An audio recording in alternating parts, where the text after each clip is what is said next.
Each member of the Umbrella Academy has their own special skills, and it seems like each is stranger than the last. We'll reveal who's way more powerful in the comic books and talk about who got some serious ability upgrades in the second season of the show as we take stock of the skills of the Umbrella Academy.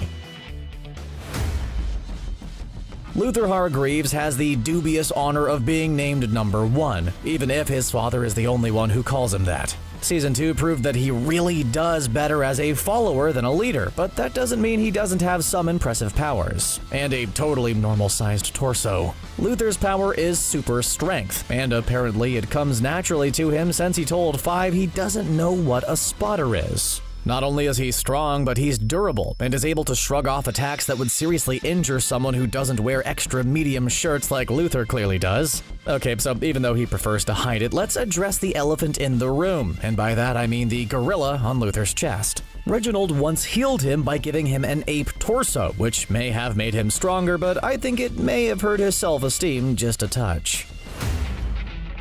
Diego showed up in Season 2 with a new look and a new ability. In the first season, we learned that Diego's specialty is knives, particularly throwing them to great effect. He's able to alter their trajectory in the air, meaning they're way more effective in his hands than someone else's. In Season 2, we saw him stop bullets right in their tracks. Is his beard the source of his powers? Either way, number 2 seems to be growing in strength as he masters the art of metal bending.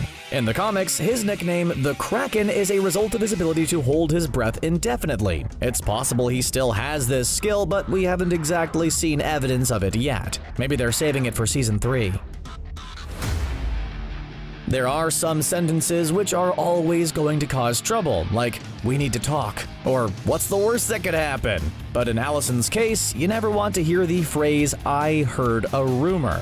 That's because number 3 is able to alter reality with her words, and can control people's actions as long as she prefaces it with that specific phrase. Klaus may be the most laid-back member of the Umbrella Academy, but he also has some of the most impressive powers. In the show, he's able to communicate with spirits, even when he'd rather not. His powers are linked to his sobriety, and there's something about being constantly surrounded by ghosts that makes him want to drink. He's also able to conjure spirits and interact with them, most notably with his late brother Ben.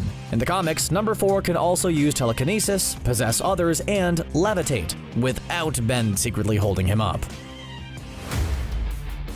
Most of the Umbrella Academy members are referred to by their first names, but Five is either referred to by his number or simply the boy, and it's hard to tell which is less flattering. But what he lacks in a first name, he more than makes up for with powers, since he's one of the mightiest members of the Academy.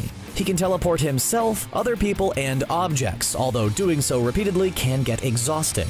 He can also travel back in time, although he's been known to misplace a decimal now and then. In Season 2, he gained more control of his powers and was able to practice a minor time rewind. Although based on the way the season left off, it's possible he's learned his lesson about messing with the time-space continuum.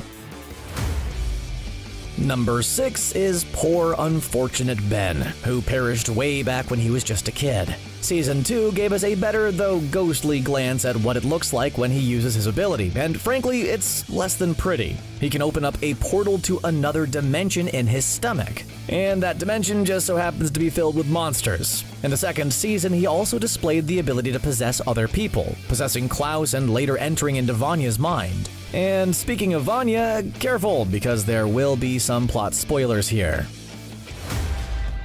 The rest of the Umbrella Academy can barely keep themselves together after years of training, and poor Vanya was given a memory wipe and some medication to suppress her abilities. Even Reginald felt incapable of handling her powers, and frankly, considering Vanya's caused the apocalypse twice now, he might have had a point. She can hear sounds the average human can't, and can manipulate sound waves in various ways. She can use it to move objects, propel herself through the air, and create massive, dangerous sound waves. She can generate force fields, change the weather, and apparently transfer her powers to other people, like we saw her do with Harlan in Season 2.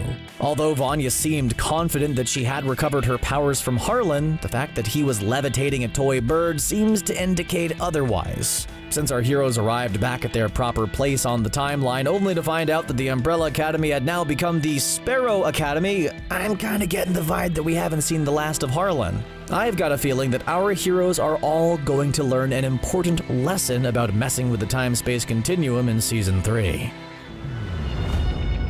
So, which one of the Umbrella Academy members do you think has the most impressive powers? And do you think we'll see them gain any new abilities in Season 3?